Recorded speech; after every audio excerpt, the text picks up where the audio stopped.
I think of data sets as sort of, we want them to be living data sets, right? It's sort of like a garden. You got to prune it, you got to water it. And so one of the things that I think MLCommons is uniquely positioned to do is to be that organization that does sort of maintain it for the community. We've got engineers who their full-time work is to help maintain and improve this. So, we are looking at new data sets that, again, we think will push the needle forward. Big thanks to our partners Linode, Fastly, and LaunchDarkly. We love Linode. They keep it fast and simple. Check them out at linode.com/changelog. Our bandwidth is provided by Fastly. Learn more at fastly.com and get your feature flags powered by LaunchDarkly. Get a demo at launchdarkly.com. Changelog++ is the best way for you to directly support practical AI. Join today and unlock access to a private feed that makes the ads disappear, gets you closer to the metal, and helps sustain our production of practical AI into the future. Simply follow the Changelog++ link in your show notes or point your favorite web browser to changelog.com/++. Once again, that's changelog.com/++. Changelog++. It's better.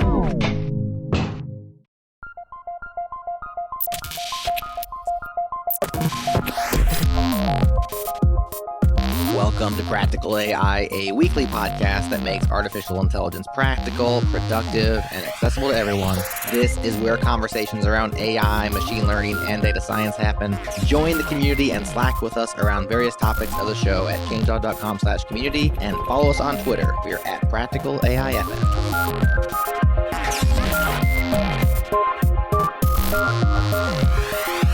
Welcome to another episode of Practical AI. This is Daniel Whitenack. I'm a data scientist with SIL International, and I'm joined as always by my co-host, Chris Benson, who is a tech strategist at Lockheed Martin. How you doing, Chris? I'm doing very well. Happy New Year, as we are in the early winter of 2022 now, recording this. Yes, the very cold early winter of 2022. Yeah, I think our listeners will probably have heard another episode this year, but this is the first that we're recording in the new year. So happy New Year to everyone again. But it's always good at the new year to revisit certain things or look forward to things that you thought about last year. And it's cool that we have David Kanter with us, who is the executive director at MLCommons, because we had a great conversation with David last year. It'll be good to catch up on all the amazing stuff that MLCommons is doing. So welcome, David. Thank you. It's great to be back. Happy New Year to everyone. I also have to point out, it is only cold if you aren't in California. Yes. Well, I certainly am not, at least judging by my walk into the co-working space today. Definitely not California. Although our listeners can't see, but you are wearing like a hoodie zip-up type of thing. Which no, it's not a hoodie. It's a fleece, but it's also a fleece. I gotta have my own logo. Right. It's swag. Yeah. You're looking good, man. Sure. Yeah. I'm in San Francisco, for those who don't know, and we should be clear. San Francisco weather is not LA weather. Yeah. That is true. Yeah, I've been there on occasion when that is apparent. So, yeah. Welcome back. I know we had some introduction to MLCommons in our last episode, which we'll link in our show notes. But for those maybe that haven't heard that, or maybe want a sort of refresher, could you just give us a little bit of an idea about what MLCommons is, why it exists, and what are some of the things that you're doing? Yeah, absolutely. So the mission of MLCommons is really making machine learning better for everyone. So I think of our goal as being, sort of how do we stimulate innovation in ML in a way that, really benefits society and the whole world. So we were started, it was a very informal collaboration starting in 2018, but we actually formed a nonprofit in 2020 that I am, the founder and executive director of. We've got an amazing team, and it's an industry consortium. So we're bringing together a lot of heavyweights in the ML world, from the systems side, from the software side, from the cloud side, who are all focused on this. And we, that mission of making ML better for the whole world, we have sort of three real pillars to that. And one is benchmarks and metrics. And so the first thing that a lot of people know us for is MLPerf, which are the industry standard benchmarks for the speed of training neural networks and doing inference. And, actually one of the things that's been really cool since we've talked is, I think when we first talked, we might have only had 2 of the benchmarks in our suite up and running. And we're now, what I like to say is covering from microwatts to megawatts. So the smallest systems we've measured performance on are like, maybe tens of microwatts, really deeply embedded IoT devices, up to the world's number one supercomputer, which is 20 megawatts, and sort of everything in between. And so, you can see what's really cool. And I have some slides that I use in keynotes saying like, hey, if you look at the 2.5 years we've been around, you would expect that just through Moore's law alone, ML solutions would be about 2.5x faster. And that's great, right? We want to make your life easier, Daniel, when you're doing the work. But if you look at the MLPerf data that we have, actually it's more like 16 to 30x faster. And so it's really cool to see, when you get benchmarks and when you get metrics and everyone starts really rowing in the right direction, the kind of momentum you can get in the industry. So that's one example of ways we can make ML better for everyone is just, being able to train bigger models and do it faster and really bring those capabilities out. Sort of the second pillar is the one that brings me here is our data sets. And, I like to think of data sets as really being the raw ingredient for ML.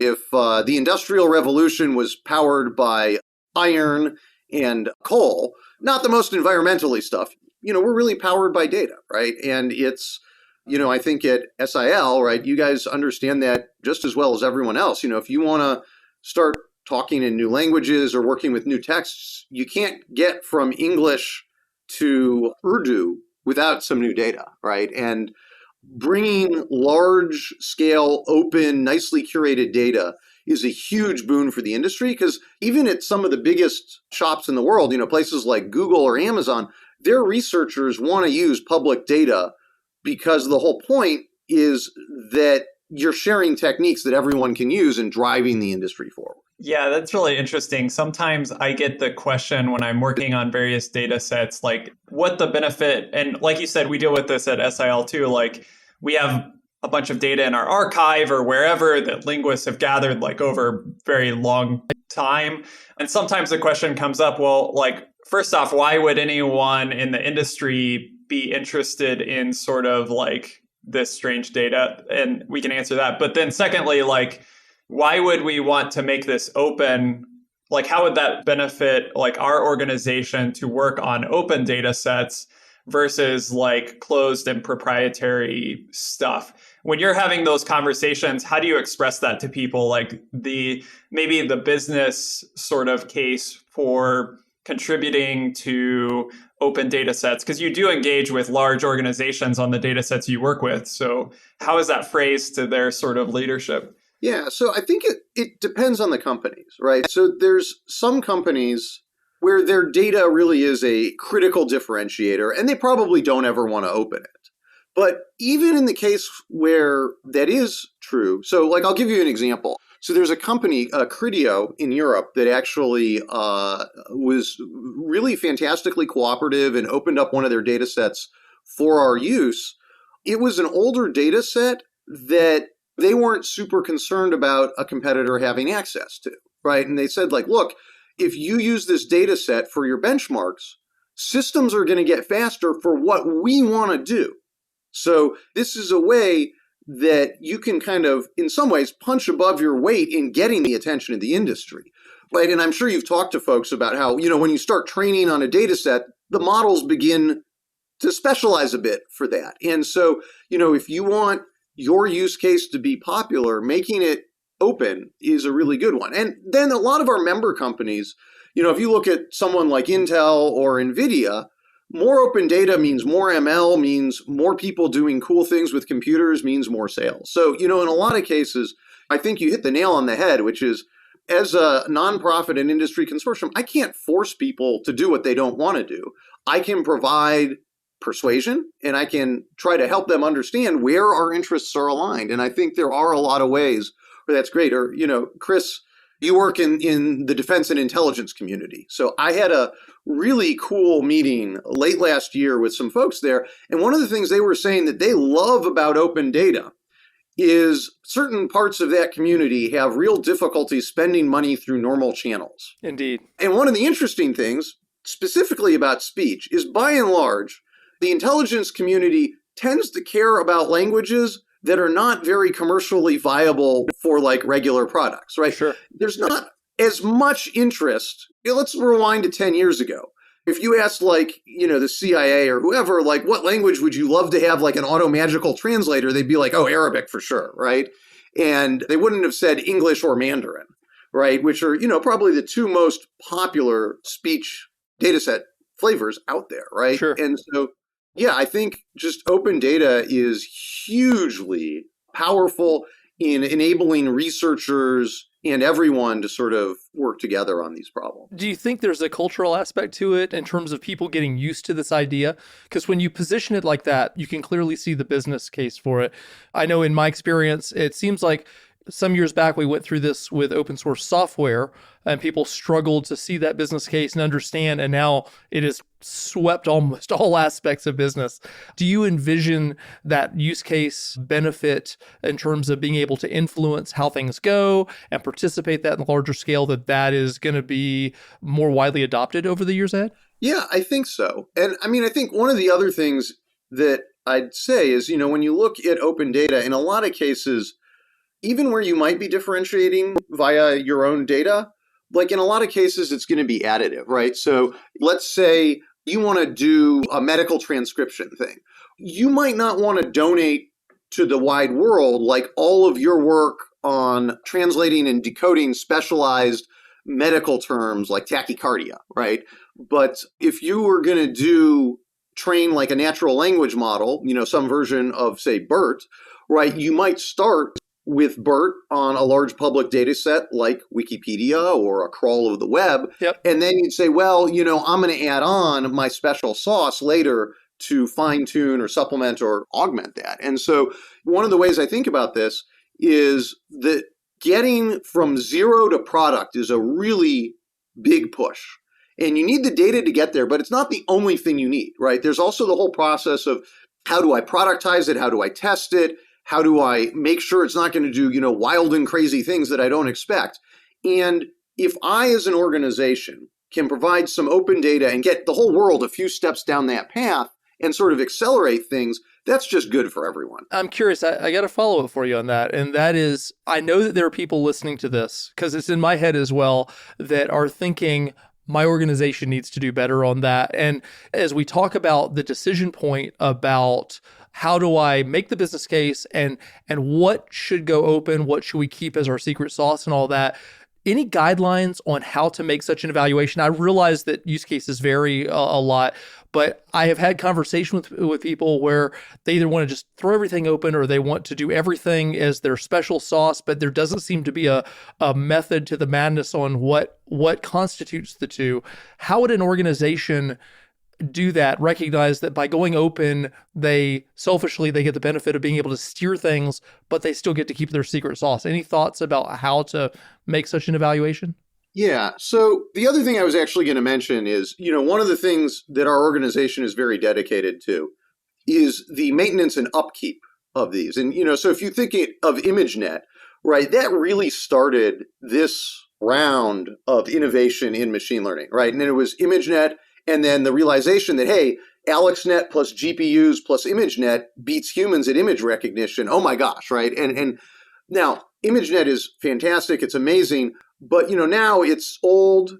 It hasn't been updated.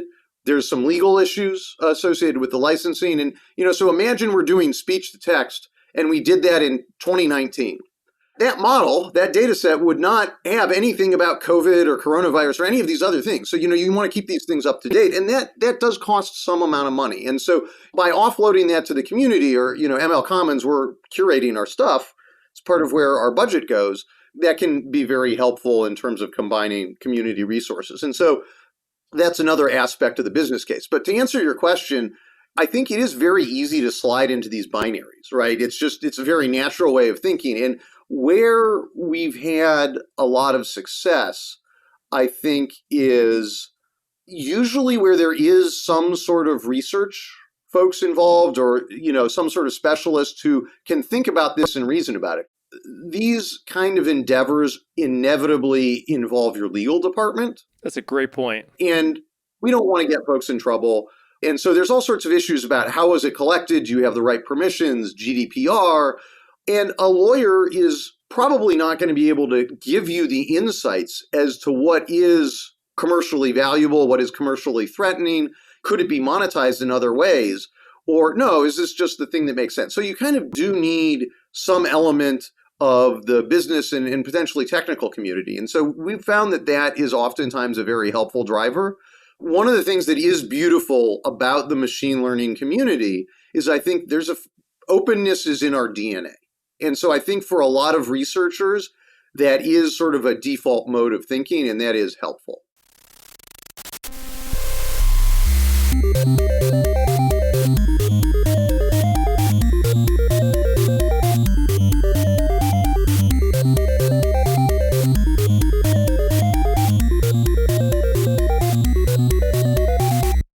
We deserve a better internet, and the Brave team has the recipe for bringing it to us. Start with Google Chrome, keep the extensions, the dev tools, and the rendering engine that make Chrome great. Rip out the Google bits, we don't need them. Mix in ad and tracker blocking by default, quick access to the Tor network for true private browsing, and an opt-in reward system so you can get paid to view privacy-respecting ads, then turn around and use those rewards to support your favorite web creators like us. Download Brave today using the link in the show notes and give tipping a try on changelog.com.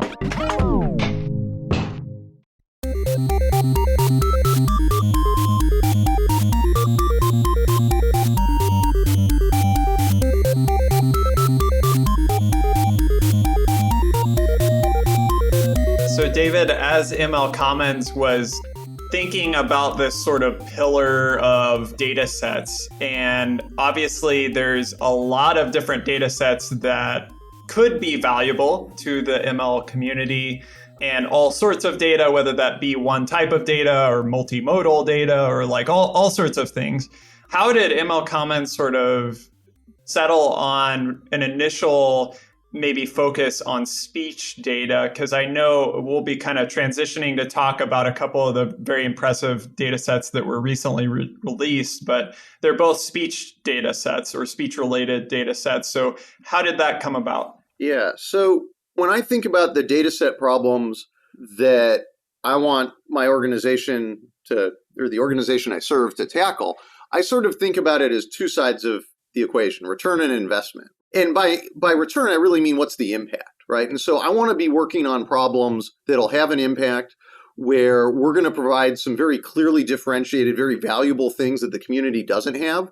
If all you do is produce something that already exists with a slightly friendlier license, that can have a big impact. But, it's not as great as, I'm now, one of our data sets, right, is the first in many, many languages, right? That's like a qualitative change in the landscape. That's like really exciting. And then the other side of that is, do we have the right people to do it? And what is the investment that's involved there? And can we bring that skill set together? And are we uniquely positioned to do that? And for us, speech was very much ground zero for a couple reasons. So one is we actually want to build up the infrastructure around building these data sets, because part of the theory behind our organization is that actually a lot of the plumbing behind the scenes, there's some commonality to it, and sharing that can be helpful. Obviously there's greater alignment between two speech data sets than, speech and vision, but still there's a lot of just general wrangling you got to do. And also some of the leads on our project had prior experience building speech data sets, and there was a very real desire to have, and all of our data sets are permissively licensed for both research and commercial use. And there's a real desire to build something big enough to train an end-to-end speech model on, and then begin to tackle diversity. And so those things all kind of lined up for us in that there was sort of a gap in what was out there, and we had the right expertise, and we thought that the impact would be big. Yeah, so maybe you could just describe generally, there's two large data sets that you've released recently. We'll link, of course, to the specific information about those, and people can obtain them and download them and start working with them. But maybe just give us a picture of each of those and what the goal was with each one. Yeah. So the first one is called the People's Speech. And I think I talked with you guys about this last year.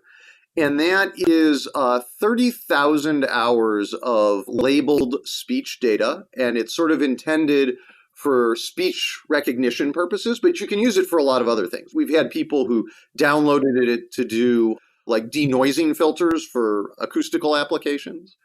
And it's, like I said, permissively licensed conversational speech. So it's not just read audiobooks, as was sort of common before. And it's very big. It's 30,000 hours is about, I think, 2 to 3 terabytes. And part of the point here is we've got, when I think about speech, I sort of think about 3 dimensions to the data sets.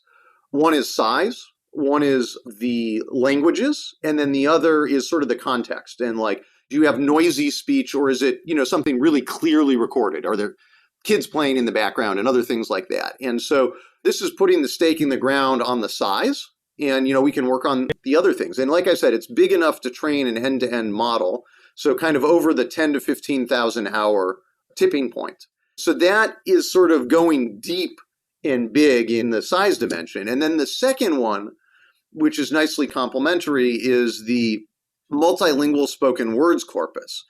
And this is exciting because this is really pushing the boundaries on the diversity angle from the number of languages. And so that it's not for speech recognition, but for keyword spotting, right? So recognizing keywords, a modest number of keywords. And it is 23 million clips that are each about 1 second long, covering 340,000 keywords with 115,000 different source speakers in 50 languages. And the thing to me that's really cool about that is those 50 languages cover 5 billion human speakers, right? So this is the majority of the world's population. And most of these languages, this is the first existing data set for keyword spotting in those languages, and certainly the first under such a nice permissive license. And, we're talking about languages that are not supported by these home assistants, right? If I don't want to pick on any one company, but if you look at a lot of the home assistants or things like that, they might support a dozen languages. But there's a lot of languages where there's not a lot of support. And so, bringing that capability to these new communities is really exciting. Like, it was very cool to see some of the people tweeting about, hey, my language is in here, or getting emails about how can I add my language. So that's pushing forward in a different dimension. But again, also speech. So I'm kind of curious. I've worked with data sets from whatever, the task that I'm focused on, but I've never done anything at the scale of having to put the data together. What's involved in that? If you're looking at, you have the keyword spotting and you have the speech recognition use cases, and you have massive amounts of content that you're doing, I would imagine that there is a level of organization and effort required way beyond what most of us that are just doing typical day-to-day machine learning models are having to deal with. How do you even start that? How do you approach such a engagement? That's a really good question. So our team is pretty small in terms of the number of engineers. So I'm not sure that, resource-wise, it's not like, we're coming in with 10 people or whatever, full-time or anything like that. I would say, I think the thing that we really wanted to focus on was, because we knew, as you said, this is like a big problem. I think we had to focus on things that scaled initially. And, a really good example of that is we did a back of the envelope calculation of like, okay, what would it take to label the data manually? And, I think we calculated it would be on the order of about $10 million. That's a bit of a budget right there. Right. Yes. That's several years of budget for my nonprofit. And we've got to keep the lights on. We got to pay the employees, So that was out of the question.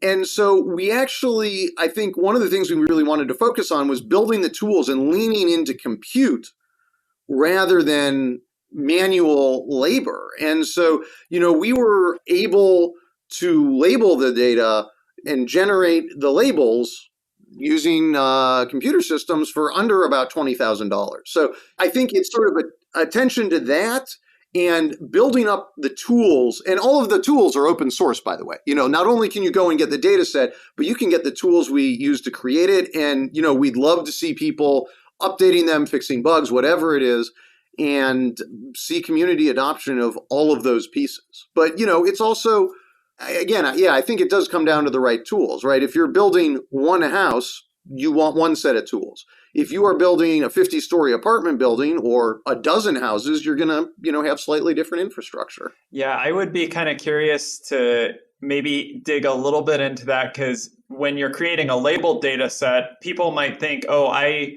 want gold standard data, right? Which necessarily in their mind means human labeled, right? Without a sort of machine in the loop of creating the gold standard data. So maybe describe a little bit more like why this sort of machine process can create something that's useful to train a machine on, I guess would be the question. Right. Or put another way, okay, so the snake is eating its own tail. Does that actually work? Right. Right. Or are we left and we're like, there's no snake anymore? So first of all, I think the technical team had some great instincts here. And, one of the big hypotheses is, as you say, like a lot of people will focus on extremely high quality data. But it's also pretty common that if you have some bad data in there, it may not really be a huge problem. And so I think part of this is accepting that a large amount of modest quality data, and actually we can talk about some of the details because we did, in generating the labels, we actually did figure out or try to estimate how many of them were good. And like a big chunk of it was done, sort of perfectly. Some of it was done to sort of human quality. Some of it was worse. And, I think there was a bit of a gamble there that would ultimately prove to be useful. But we do know that machine learning is very good at handling kind of rough inputs. And so it seemed like a pretty good hypothesis there. It's also the ways that a machine in the loop for labeling go wrong are going to be probably a lot different than a human. I'm just kind of curious. I'm sure Daniel already knows this, but as you're putting these data sets together, is it kind of one shot and you're done and it's there, or is there a management of that data set over time? Do you go back and relabel with new tools or anything, or do you kind of move on to a whole new data set? How do you think about producing things? I guarantee you, like any engineer, we tried a few things and the first things did not work. I'll give you an example. I know we evaluated several different forced aligners. So we started for people's speech by scraping data where there was a transcript and the audio, but they weren't necessarily temporally aligned, which you need to train a speech-to-text model. Mm-hmm. So we did our own transcription using Caldi with an n-gram language model. And so we came up with our estimated transcription. And then we ran forced alignment on that to get the timestamps right. And all of this audio came with subtitles. But just as an example, sometimes the subtitles are a little wonky, right? Like you might get a subtitle, maybe the language spoken is French and the subtitle is in English, or maybe it's a description of a picture or something like that. So you can get all sorts of really interesting problems. And so we tried different aligners, and we did find one that we thought, solved some of these problems, didn't solve all of them, but we definitely tried out a bunch of different things. And to us, one of the proof in the pudding sort of things was actually training a speech-to-text model on our data set and seeing how comparable it was to using something like LibreSpeech, which is much smaller, but is sort of the gold standard today. And, we got in the ballpark of LibreSpeech, which we're like, that's good enough. But I will tell you, we did not start out in the ballpark of LibreSpeech. There's, all sorts of problems. You have like mismatched transcripts where things are just, but you find the problems and you hammer them down one by one. That's my experience. I don't know. Daniel, what about you? Yeah, I mean, this is a sort of never-ending process, right? And I think, like you were talking about ImageNet and others, this is only like things get stale and need to be updated, and language especially is like always changing very rapidly. And like you say, if something was released like before COVID and you need like COVID health words and stuff after COVID, it needs to be updated. As part of your release, do you have a mechanism for people to like make sort of contributions or feedback or sort of human evaluation type of feedback or anything like that? Yeah. So, again, we're big on community. We have an open Discord channel that you can drop in and tell us what's great, tell us what doesn't work. When we released it, as you might expect, the initial sets of comments were, this is really amazing, but we found this hitch.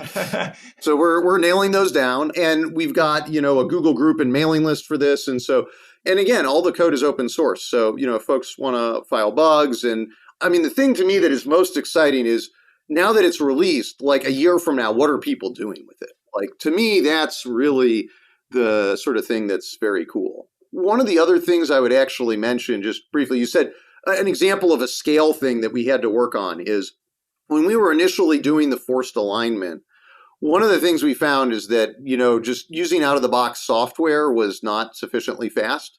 And so we actually had to go through and optimize our forced aligner, both the acoustic model and the language model, and get them running on an accelerator, on a GPU. And at that point, we were able to get 250x real time. And so that's an example of paying attention to scaling and sort of systems where it's like, yeah, 30,000 hours is a lot. You don't want to be renting an Amazon instance for 30,000 hours because, A, we got to release it. But okay, you cut that down by a factor of 250 and it's like, okay, we can rent a few of those, right? So there's all sorts of things that go into this.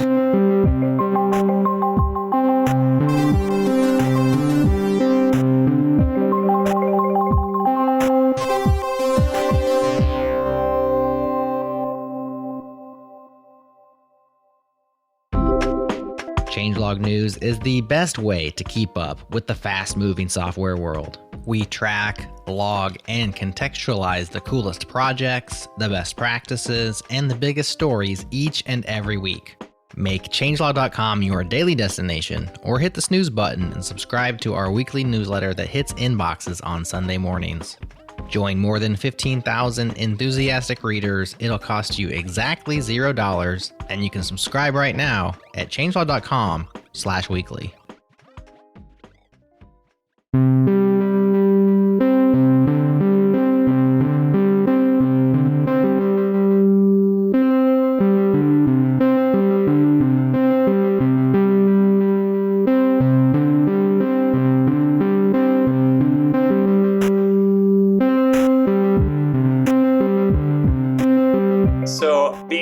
SIL, I think I would probably get fired if I didn't ask a little bit about particularly the data set with the spoken words and your sort of attempt to, like you say, bring in a bit of diversity into speech data sets that were out there.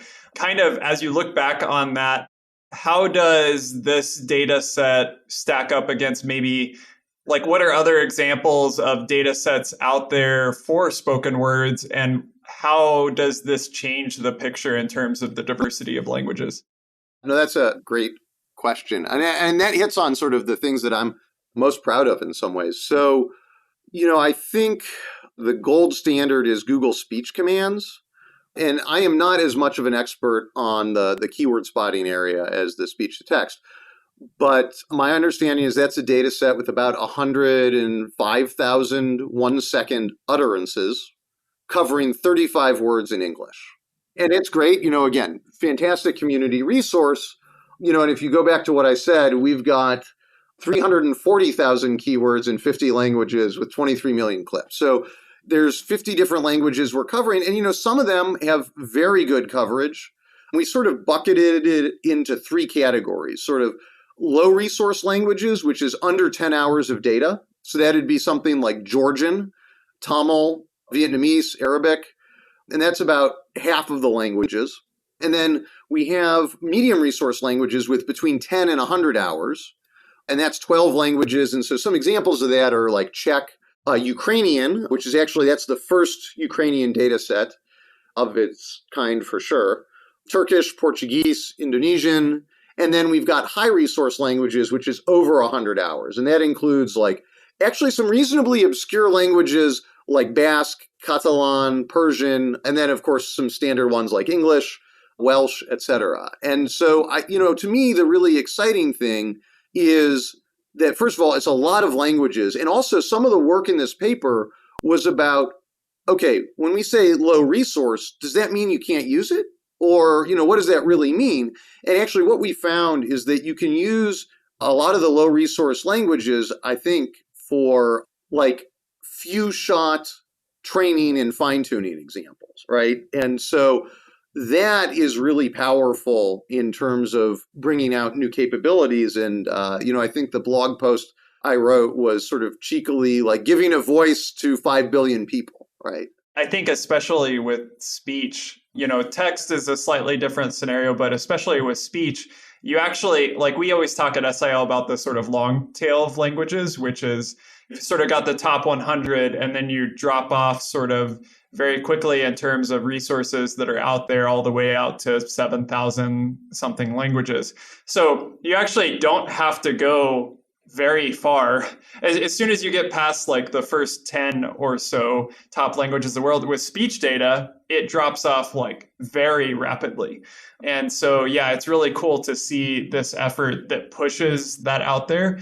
And that's really encouraging. And my brain's already going with ideas of how to use this. I think it's also interesting, looking at it, how it's one thing to release data, but also it's very useful, at least in my view, to provide additional metadata and annotations along with those words. Like I see you have parts of speech and semantic categorization, which is all really interesting and something that I think will be one of those things that drives maybe surprising uses of the data set. So yeah, I'm not sure when that came up in your planning, but I'm glad you went for that extra kind of metadata information. Yeah. This is part of sort of the curation process and how can you improve things over time and make it more useful. And part of it is, we talked to the member organizations along the way as we were doing this to get some feedback on what would be useful. And the other thing I should mention is actually the multilingual spoken words corpus is actually a data set generator. So you can sort of dial in your own keywords, right? And I think because of that capability, it's useful to know like what parts of speech are there and what are sort of the content types and the topics and domains. So to me, it's part of making it low friction and usable. And also just understanding really what's going on. And I think that kind of analysis is super important for large-scale data sets. Like, to jump around a little bit and talk about the people's speech, one of the things we did is we sort of randomly sampled about 5,000 hours to find out what kind of background noise we had. Because, if you're going to train a model, you want to know. And, we found lots of music in the background, conversation, basketball bounces, all sorts of things. And ultimately, as a data scientist, just getting this is really good. And I should mention for the multilingual spoken words corpus, it's built on top of Common Voice. So what we have is this really cool pipeline that can pull in a data set. And what's cool about Common Voice is it's ordinary people. So anything that goes into Common Voice will eventually get incorporated into ours. And there's going to be good background noise and different kind of recording circumstances. But I think it really helps to the extent that we can to try to characterize that. Kind of in the spirit of if you build it, they will come. What kind of member organizations are you kind of pulling in now that you have these new data sets out there? And as you're attracting new participants, how are you organizing them and how are you able to put them all together in such a way that it kind of continues the development forward in a cohesive way? How do you manage that process? Oh, that's a good one. Well, so we released these data sets in the middle of December. So it hasn't been that much time. So I don't know if we've gotten any new members to join yet, but it's certainly part of my goals for 2022 is getting new members. And getting folks who are excited about contributing and using. And look, there's a lot of ways that folks can contribute. If you're using the data set and you give us feedback, that's super helpful. I mean, obviously, we have to get funding from somewhere. And so we do want new members. I would say that as an organization, a lot of our folks are very benchmark-centric and focused on MLPerf. But, I'm looking at, as we evolve the organization, how can we allow for participation from folks who are much more data-centric? And the motivation there is a little bit different, right? It may be that it's not, pay us to join this consortium. It may be, do you think this is a great effort? Like, cut us a check, right? Or working with, there are a lot of government and other organizations, Daniel, you're at one, that are very invested in speech diversity. And they might, maybe consider doing grants or something like that. So this is something we're just starting to explore. I mean, yeah. Yeah, I'm my mind is already like thinking of follow-up conversations that I need to have with you, David. But that's great. Yeah, I hope others and our listeners will be as well. So as you kind of move forward this new year, since this is sort of a first recording for the new year, what is in the kind of future roadmap for MLCommons, both in terms of the data sets, but maybe other things too that you're excited about diving into? So the first thing is specifically on these data sets, I think of data sets as sort of, we want them to be living data sets, right? It's sort of like a garden, you got to prune it, you got to water it. And so one of the things that I think MLCommons is uniquely positioned to do is to be that organization that does sort of maintain it for the community. And so we've got engineers who are, their full-time work is to help maintain and improve this. So, that's sort of incremental, get better, maybe add a little bit more data. But, we are looking at new data sets that, again, we think will push the needle forward. There's a vision data set that we're sort of looking at that should have, some really new, nice sort of diverse aspects to it compared to what's currently out there. I think that on the data set side is a big thing for us. And then we've got some other projects that actually we sort of announced at the same time. There's sort of the data-centric AI movement, right? Which is sort of at a high level saying like, look, we have a lot of competitions where people are showing off their models, right? I saw on Twitter, Jan LeCun was talking about sort of, do we want to use transformers or convolution-based networks for vision, right? And with convolutions having been sort of the gold standard for a while, but there's a lot of really interesting research focused on using transformers in that area. That's very model-centric. And one of the things that we want to do is focus on data-centric AI because we think that is really powerful. And so we have an initiative called MLPerf.